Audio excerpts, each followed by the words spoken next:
Hello good morning Odisha मु शिवा आज गुरुत्वपूर्ण खबर गुड़िक आपण मानक जनइबी न्यूज गुड़िक भल लगे निश्चित भाव में गोटे लाइक करी चैनल को सब्सक्राइब करने तो चलतु आज गुरुत्वपूर्ण खबर पर नजर पकईवा।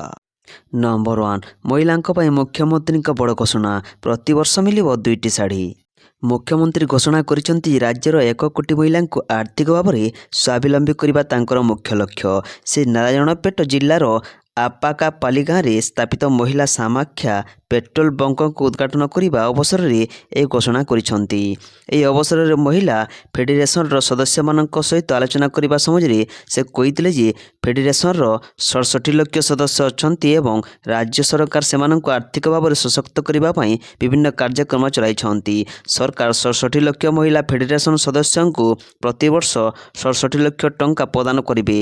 1000 कोटी टंका व्यय 2टी भल शाढ़ी बंटन करा।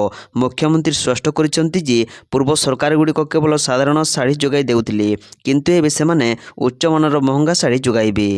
नंबर 2 चाषी खुशी खबर यही दिन अकाउंट को जीव पीएम किसान टंका। देशर 9.8 कोटी चाषी खुशी खबर प्रधानमंत्री नरेंद्र मोदी फेब्रुआरी 24 रे प्रधानमंत्री किसान सम्मान निधि अधीन में चाषी मानक 19तम किस्ती प्रदान करेंगे। या अधीन में प्राय 22,000 कोटी टंका पठाଯିब जहाँ सीधासलख चाषी अकाउंट को जीव। प्रधानमंत्री किसान योजना अधीन में प्रत्येक हिताधिकारी चाषी को प्रति 4 मासरे 2,000 टंका 3टी समान किस्ती वार्षिक 6,000 टंका दि जाए। शुक्रवार यह सूचना दे केंद्र कृषि मंत्री शिवराज सिंह चौहान कहते प्रधानमंत्री फेब्रुआरी 24 रे बिहार भागलपुर एक कार्यक्रम में पीएम किसान 19तम किस्ती जारी करेंगे। नंबर 3 प्रधानमंत्री आवास योजना गृह मंजूरी अपेक्षा 12 लाख अधिक हिताधिकारी। विधानसभा बजेट अधिवेशन आज 8म कार्य दिवस प्रश्नकाल आरंभ होता बेले विभिन्न विभाग आलोचना मध्य प्रधानमंत्री आवास योजना नहीं पंचायती राज मंत्री तथा उपस्थापना करिसेंती। मंत्री कहते प्रधानमंत्री आवास योजना रे प्राय 12 लाख अधिक हिताधिकारी गृह मंजूर अपेक्षा अछंती। मार्च 31 पर्यंत आवेदन प्रक्रिया जारी रहिबो। योग्य हिताधिकारी माने घर पाइबे बोली पंचायत राज मंत्री रवि नायक कहते। अपेक्षा तालिका थिबा परिवार को केंद्र सरकार ग्रामीण उन्नयन मंत्रालय लक्ष्य धार्य प्राप्ति पर गृह मंजूर करा। नंबर 4 5 दिन शेष हो महाकुंभ मेला सुरक्षा व्यवस्था कड़ाकड़ी। प्रयागराज में महाकुंभ देखा मिलूँ महासमागम कोटि कोटि श्रद्धालु प्रयागराज में पवित्र बुड़ स्नान कर महापुण्य अर्जन करुछंती। महाकुंभ शेष होगा अल्प दिन बाकी रही। जनवरी 13 तारिख आरंभ होता भव्य समारोह पर 57 कोटी अधिक लोक संगम में स्नान करिसेंती उत्तर प्रदेश सरकार कहते। नंबर 5 वार्धक्य भत्ता केलेंकारी 894 अयोग्यों को टंका फेराइबा को निर्देश। बिंचारपुर रे वार्धक्य भत्ता केलेंकारी मामला सामना को आसिबा परे कड़ा पदक्षेप निया जाइछि। भत्ता हाते 894 जन अयोग्यों को वीडियो नोटिस जारी करिसेंती। 29टी जिला पंचायतर 894 अयोग्यों को टंका फेराइबा को निर्देश दिया जाइछि। 10,500 टंका लेखाई फेराइबा को निर्देश दिया जाइछि। टंका फेरस्त न कले कार्यानुष्ठान नियाजिबो बोली वीडियो चेतावनी देइछंती। उपजिल्लापाल दस्तखत टाम्परी कर भत्ता हाते भेंडिया युवक और नाबालक वार्धक्य भत्ता हाते घटनार तदंत पर 29टी पंचायतर 894 अयोग्यों को टंका फेराइबा को निर्देश दिया जाइछि।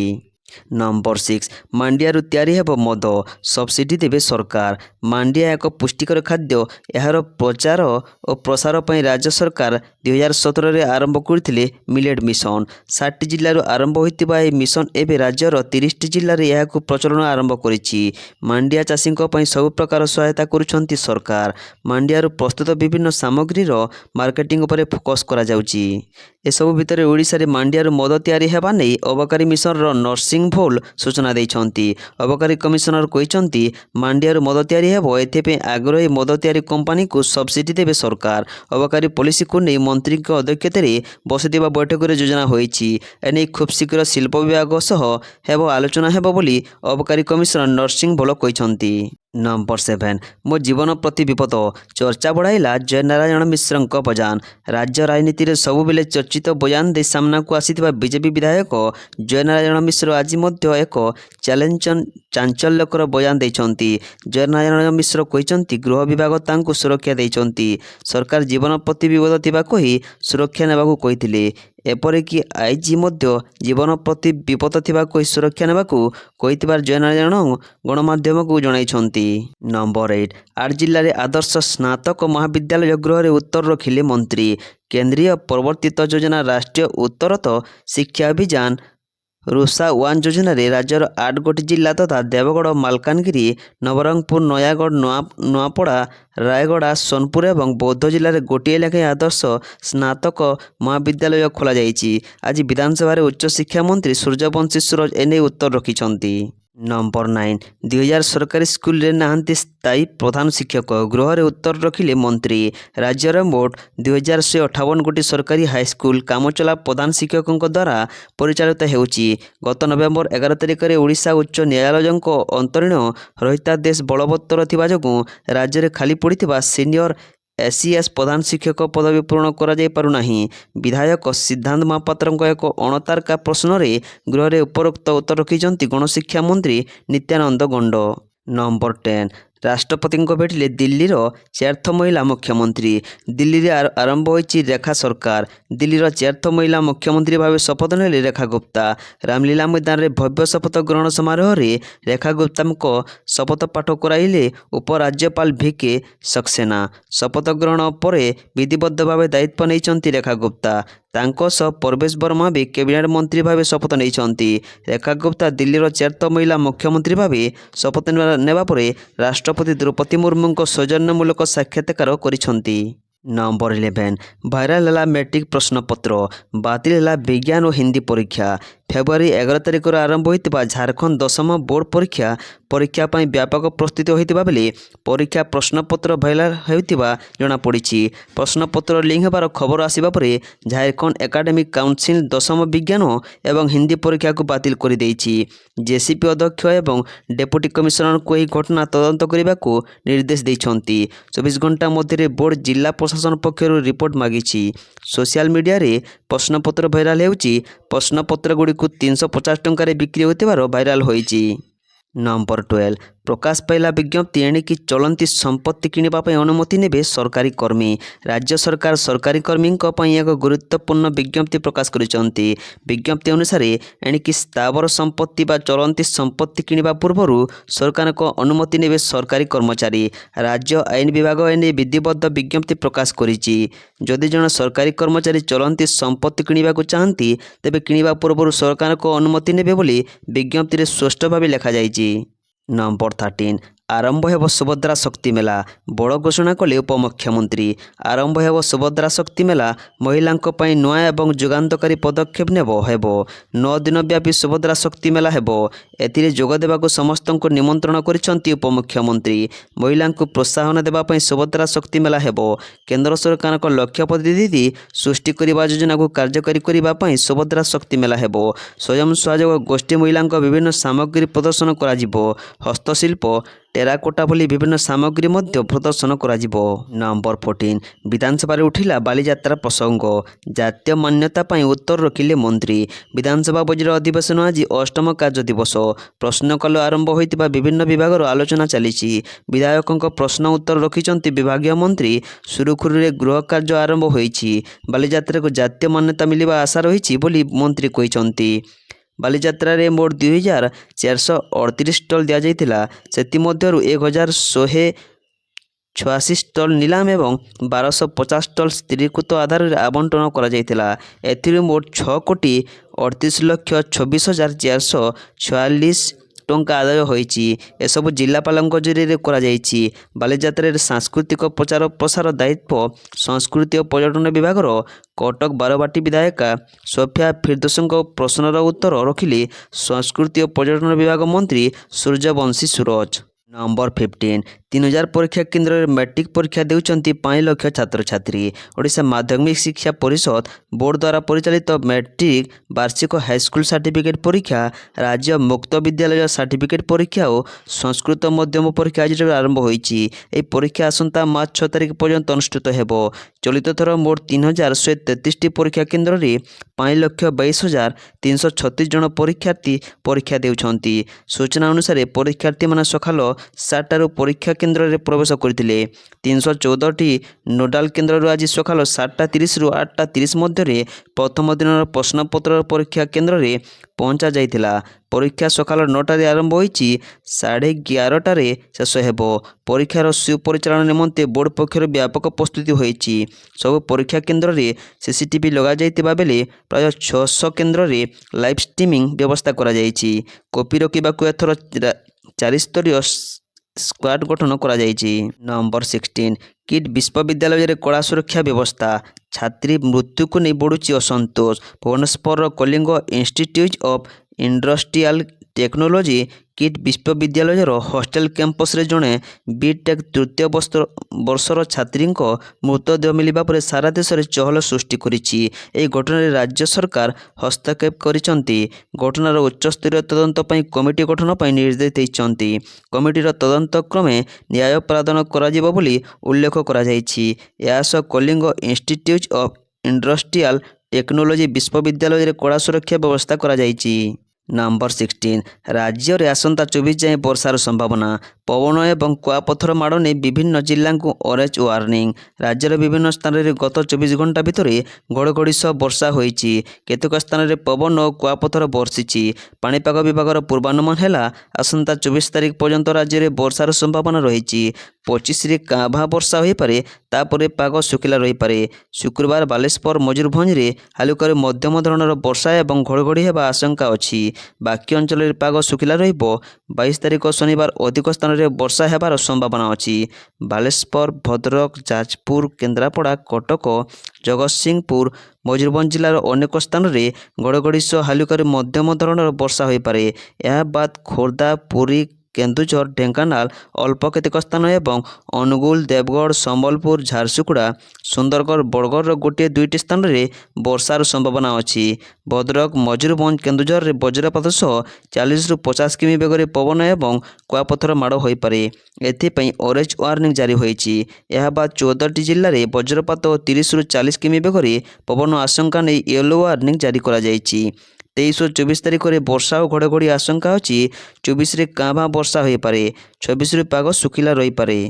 ନମ୍ବର 17 ମହାକୁମ୍ଭ ତୀର୍ଥଯାତ୍ରୀଙ୍କ ପାଇଁ ଓଡ଼ିଶାର 25ଟି ସହରକୁ ଚଳାଚଳ କରୁଛି 60ଟି ସ୍ୱତନ୍ତ୍ର ଟ୍ରେନ୍। ପ୍ରୟାଗରାଜରେ ମହାକୁମ୍ଭ 2025ରେ ଯୋଗ ଦେବାକୁ ଯାଉଥିବା ଲକ୍ଷ ଲକ୍ଷ ତୀର୍ଥଯାତ୍ରୀଙ୍କ ସୁଗମ ଯାତ୍ରା ସୁନିଶ୍ଚିତ କରିବା ପାଇଁ ପୂର୍ବତଟ ରେଳପଥ ଓଡ଼ିଶାର 25ଟି ସହରକୁ 60ଟି ସ୍ୱତନ୍ତ୍ର ଟ୍ରେନ୍ ଚଳାଚଳ କରୁଅଛି, ଯେଉଁଥିରୁ 50ଟି କୁମ୍ଭ ସ୍ୱତନ୍ତ୍ର ଟ୍ରେନ୍ ସଫଳତାର ସହ ସେମାନଙ୍କର ଯାତ୍ରା ସମାପ୍ତ କରିସାରିଛନ୍ତି। ଏହି ପଦକ୍ଷେପ ପବିତ୍ର ନଗରୀ ପ୍ରୟାଗରାଜକୁ ଯାଉଥିବା ଭକ୍ତମାନଙ୍କ ପାଇଁ ସୁଗମ ଯାତ୍ରା ସଂଯୋଗ ଏବଂ ନିରବଚ୍ଛିନ୍ନ ଯାତ୍ରାକୁ ସୁବିଧା ପ୍ରଦାନ କରୁଛି, ଯାହାଦ୍ୱାରା ସେମାନେ ଏହି ମହାନ ଆଧ୍ୟାତ୍ମିକ କାର୍ଯ୍ୟକ୍ରମ ପାଇଁ ସୁରକ୍ଷିତ ଏବଂ ଆରାମଦାୟକ ଭାବରେ ପହଞ୍ଚି ପାରୁଛନ୍ତି। ନମ୍ବର 18 କ୍ରିକେଟକୁ କମ୍ ବ୍ୟାକ୍ କରୁଛନ୍ତି ସଚିନ, ଯୁବରାଜ। ମାର୍ଚ୍ଚ 22ରେ ଖେଳାଯିବ ମ୍ୟାଚ୍। ଭାରତର କିମ୍ବଦନ୍ତୀ batsman master blaster Sachin Tendulkar ଓ ସିକ୍ସର କିଙ୍ଗ ଯୁବରାଜ ସିଂ ଏକ ଦଶକ ପରେ ପୁଣି ଏକତ୍ର ଖେଳିବେ। ସଚିନ ଓ ଯୁବି ଆସନ୍ତା ମାର୍ଚ୍ଚ 22 ତାରିଖ ଶନିବାର ଦିନ ମୁମ୍ବାଇରେ ଶ୍ରୀଲଙ୍କା ବିପକ୍ଷରେ ଖେଳିବେ। ଇଣ୍ଟରନ୍ୟାସନାଲ ମାଷ୍ଟର ଲିଗ୍ର ଉଦ୍ଘାଟନୀ ମ୍ୟାଚ୍ରେ ପୁଣି ଥରେ ଭାରତର ପ୍ରତିଷ୍ଠିତ ନୀଳ ଜର୍ସି ପିନ୍ଧି ମଇଦାନକୁ ଓହ୍ଲାଇବେ। ନମ୍ବର 19 ମହାନଦୀରେ ନିର୍ମାଣ ହେବ 16 ଡ୍ୟାମ୍, 15 ବ୍ୟାରେଜ୍। ରାଜ୍ୟ ସ୍ୱାସ୍ଥ୍ୟକୁ ଦୃଷ୍ଟିରେ ରଖି ମହାନଦୀରେ ଆଉ 16 ଡ୍ୟାମ୍ ଏବଂ 15 ବ୍ୟାରେଜ୍ ପ୍ରକଳ୍ପ ନିର୍ମାଣ ହେବ। ଏଥିସହ ମହାନଦୀରେ 41ଟି ଇଣ୍ଡଷ୍ଟ୍ରିନ୍ ଷ୍ଟୋରେଜ୍ ଷ୍ଟ୍ରକ୍ଚର ନିର୍ମାଣ କରିବାକୁ ଯୋଜନା ରହିଥିବା ମୁଖ୍ୟମନ୍ତ୍ରୀ ମୋହନ ଚରଣ ମାଝୀ ସୂଚନା ଦେଇଛନ୍ତି। ଗୁରୁବାର ବିଧାନସଭାରେ ବିଜେଡି ବିଧାୟକ ରଣେନ୍ଦ୍ର ପ୍ରତାପ ସ୍ୱାଇଁଙ୍କ ଏକ ପ୍ରଶ୍ନର ଲିଖିତ ଉତ୍ତରରେ ମୁଖ୍ୟମନ୍ତ୍ରୀ କହିଛନ୍ତି, ମହାନଦୀ ଅବକାରୀର ଉପରମୁଣ୍ଡରେ ଛତିଶଗଡ଼ ସରକାର ବହୁ ଅଣଯୋଜନାବଦ୍ଧ ପ୍ରକଳ୍ପ ମାଧ୍ୟମରେ ଅତ୍ୟଧିକ ନଦୀ ଜଳ ବ୍ୟବହାର କରୁଥିବା ଓଡ଼ିଶାର ତଳମୁଣ୍ଡକୁ ଜଳ ପ୍ରବାହ କ୍ରମଶଃ ହ୍ରାସ ପାଉଛି। ନମ୍ବର 20 ମେଟ୍ରିକ୍ ପରୀକ୍ଷା କେନ୍ଦ୍ରରେ ଫାୟାରିଂ। ମେଟ୍ରିକ୍ ପରୀକ୍ଷା କପି ରଖିବାକୁ ଫୁଟିଲା ଗୁଳି, 10ମ ଛାତ୍ର ମୃତ। 10ମ ପରୀକ୍ଷାରେ କପି ରଖିବାକୁ ନ ଦେବାରୁ ଫୁଟିଲା ଗୁଳି। ମେଟ୍ରିକ୍ ପରୀକ୍ଷା କେନ୍ଦ୍ର ବାହାରେ 2 ଛାତ୍ର ଗୋଷ୍ଠୀଙ୍କ ମଧ୍ୟରେ ଚାଲିଲା ମାରପିଟ। ଫାୟାରିଂରେ ଜଣେ 10ମ ଶ୍ରେଣୀ ଛାତ୍ରଙ୍କ ମୃତ୍ୟୁ। ବିହାରର ସାସାରାମରୁ ଆସିଛି ଏଭଳି ଛାତିଥରା ଘଟଣା। ବନ୍ଧୁକ ସହ ଜଣେ ନାବାଳକଙ୍କୁ କାବୁ କରି ଅଟକ ରଖିଛି ପୁଲିସ। नंबर 21 मार्च 8 सुधा दिल्ली रे महिला को मिले मासिक 2500 टंका। दिल्ली रे बीजेपी क्षमता को आसिले प्रति महिला को मासिक 2500 टंका मिलिबो बोली निर्वाचन इस्ताहार रे घोषणा करथिले। बीजेपी रे प्रतिश्रुति पूर्ण हेबो बोली आज दिल्ली मुख्यमंत्री रेखा गुप्ता पुणी थरे निश्चित करिसंती। रेखा गुप्ता कहिसंती तांको सरकार मार्च 8 तारिख अंतर्जातीय महिला दिवस सुधा महिला मानक प्रथम किस्ती मासिक 2500 टंका देबो। बीजेपी द्वारा दिया जाइतिबा निर्वाचन प्रतिश्रुति पूर्ण हेबो बोली कही रेखा कहिसंती। दिल्ली पे प्रधानमंत्री नरेंद्र मोदी लक्ष्य पूर्ण करने आम दायित्व। मार्च 8 सुधा महिला माने सेमानंको बैंक अकाउंट रे आर्थिक सहायता पाइबे बोली रेखा कहिसंती। नंबर 22 यूपीआई रू उठाई पारिबे पीएफ टंका। कोटी कोटी कर्मचारी को फायदा। पीएफ अकाउंटधारी खुशी खबर। पीएफ अकाउंट रू टंका उठाइबा पई अधिक असुविधार सम्मुखीन हेबाकु पड़िबो नाही। बरम एबे से माने यूपीआई माध्यम रे पीएफ टंका उठाई पारिबे। सरकार एपरि एक व्यवस्था करी तैयारी करिबा पई काम करिसंती। एई सुविधा आगामी 2 ରୁ 3 मास मध्य आरंभ होई पारे। सूचना अनुसार ईपीएफओ यार ग्राहक मानक सुविधा पई एही पदक्षेप नेउछि। यूपीआई सहित संयुक्त हेबा सहित ग्राहक माने डिजिटल वॉलेट माध्यम रे सेमानकर पीएफ अकाउंट टंका उठाई पारिबे। ईपीएफ रो डिजिटल सिस्टम को रूपांतरित करिबा पई श्रम मंत्रालय वाणिज्यिक बैंक एवं आरबीआई सहित काम करुछि। यार लक्ष्य होछि टंका उठाण प्रक्रिया को सरल करिबा एवं उपभोक्ता अभिज्ञता को उन्नत करिबा। विशेषज्ञ माने कहନ୍ତି जे एही सुविधा दुर्गम अंचल रे रहुतिबा सदस्यक मानक पई बहुत सुविधाजनक हेबो। नंबर 23 हॉस्पिटल डिस्चार्ज ले सोनिया। कांग्रेस नेत्री तथा राज्यसभा सांसद सोनिया गांधी हठात असुस्थ हो पड़िथिबारु तांकु गतकाली रात्रि रे सार गंगाराम हॉस्पिटल रे भर्ती करा जायतिला। किंतु आज तांको स्वास्थ्य अवस्था रे सुधार आसीछि एवं से हॉस्पिटल डिस्चार्ज होइछंती। सोनिया को असुस्थता को नै तांको परिवार किंबा दल पक्षरु कोनोसी स्पष्ट सूचना दिया जाय नथिला। सूचनायोग्य या पूर्व सेप्टेम्बर 2023 रे फुसफुस रे संक्रमण जोगु सोनिया को गंगाराम हॉस्पिटल रे भर्ती करा जायतिला। से बोली ज्वर एवं अन्य असुस्थता जोगु मार्च 2023 रे गंगाराम हॉस्पिटल रे से भर्ती होइतिले। नंबर 24 महाप्रभु को लगी है जैविक चाउल रे प्रस्तुत अन्न अमृत अन्न। महाप्रभु को लगी है जैविक चाउल रे प्रस्तुत कोठ भोग। मध्याह्न धूपर भोग लगिबा अमृत अन्न। 5 प्रकार जैविक चाउल रे प्रस्तुत होइतिला अन्न। सेतिर मध्यरु गोविंद भोग चाउल झिल्ली चाउल को कोठ भोग रे व्यवहृत करिबा पई मोहर मारिछि श्रीमंदिर प्रशासन। एही महाप्रसाद को श्रीमंदिर मुख्य प्रशासक अरविंद पाड़ी स्वार निजोग एवं श्रीमंदिर प्रशासनिक अधिकारी माने सेवन करथिले। जैविक चाउल रे प्रस्तुत महाप्रसाद को भक्तों निकट में पहुँचाइबा लगी आरंभ होइछि प्रस्तुति। सेहीपरि आगामी दिन में यह सब चाउल को अधिक मजबूत रखा विभिन्न संगठन मानक श्रीमंदिर प्रशासन राज्य सरकार कृषि विभाग पक्षर आर्थिक प्रोत्साहन जोगाइबा सूचना देइछन्ति श्रीमंदिर मुख्य प्रशासक। नंबर 25 पुणी सुना मूल्य वृद्धि जानतु भुवनेश्वर रे केते रही सुना दर। आकाश छुआ होची सुना पुणी बढ़िला सुना दर। क्रमागत भाव बदलुची सुना और रूपा मूल्य जहां नहीं चिंतार ग्राहक आज भारतीय बजार रे 24 कैरेट सुनार मूल्य 10 ग्राम पिछा 88,050 टंका होइतिबा बेले 22 कैरेट सुनार मूल्य 80,710 टंका छुईची। सेहीपरि भुवनेश्वर रे 22 कैरेट सुना दर 80,710 टंका रहितिबा बेले 24 कैरेट सुना दर 88,050 टंका होइची।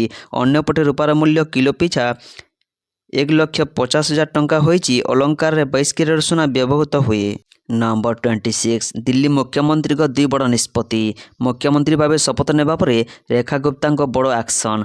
प्रथम कैबिनेट बैठक में निगला 2टी बड़ निष्पत्ति। दिल्ली रे लागू हेब आयुष्मान भारत योजना एने कैबिनेट बैठक में दिगला मंजूरी। कैबिनेट बैठक पर मुख्यमंत्री रेखा गुप्ता घोषणा होइछि। प्रथम विधानसभा अधिवेशन में आसिबो 14टी सीएजी रिपोर्ट। गत सरकार उपस्थापना करि नथिबा 14टी सीएजी रिपोर्ट आगत हेबो। नंबर 27 कुकुड़ा खाउतिले सावधान 3 दिन में मलेनी 2500 व्यापुछि अजଣା रोग। एले कुकुड़ार मृत्यु कहीं होउछि केउ रोगरे होउछि ता किंतु एबे भी जाय जना पड़ी नाही। बर्ड फ्लू भली एही रोगर लक्षण जना पड़ुछि। एले एही रोग बर्ड फ्लू नुहे। एही कुकुड़ा मुड़क देखिबाकु मिलिछि चेन्नई रो तेलंगाना निकटस्थ कोन्नूर मदनपुरम अंचलर। नंबर 28 पश्चिम ओडिशा अंगनवाड़ी कर्मी और संघ पक्षर केंद्र मंत्री को दाबी पत्र प्रदान। ଶୁକ୍ରବାର କେନ୍ଦ୍ର ମହିଳା ଶିଶୁ ବିକାଶ ମନ୍ତ୍ରୀ ସାବିତ୍ରୀ ଠାକୁରଙ୍କ ସମ୍ବଲପୁର ଜିଲ୍ଲା ଗସ୍ତ ଅବସରରେ ବୁର୍ଲା ମହାନଦୀ କୋଇଲା କମ୍ପାନୀର ଅତିଥି ଭବନଠାରେ ପଶ୍ଚିମ ଓଡ଼ିଶା ଅଙ୍ଗନବାଡ଼ି କର୍ମୀ ସହାୟିକା ସଂଘ ପକ୍ଷରୁ ସାଧାରଣ ସମ୍ପାଦକ ପ୍ରଭାସିନୀ ପାଢ଼ୀଙ୍କ ନେତୃତ୍ୱରେ ଏକ ପ୍ରତିନିଧି ଦଳ ସାକ୍ଷାତ କରି ଏକ ସ୍ମାରକ ପତ୍ର ପ୍ରଦାନ କରାଯାଇଥିଲା। ଅଙ୍ଗନବାଡ଼ି କର୍ମୀଙ୍କୁ ସରକାରୀ ମାନ୍ୟତା, ଶ୍ରମିକର ମାନ୍ୟତା, ବେତନ ବୃଦ୍ଧି, ଏନ୍ଏସ୍ପି ମୂଲ୍ୟ ବୃଦ୍ଧି, ପୁରୁଣା ମୋବାଇଲ ବଦଳରେ ଅଧିକ କ୍ଷମତା ଥିବା ମୋବାଇଲ ଦେବା, ଅଣ୍ଡା ବଜାର ଦର ଅନୁସାରେ ଦେବା ପ୍ରଭୃତି ଦାବି ଉପସ୍ଥାପନ କରିଥିଲେ। ମନ୍ତ୍ରୀ ସକାରାତ୍ମକ ପ୍ରତିଶ୍ରୁତି ଦେଇଥିଲେ।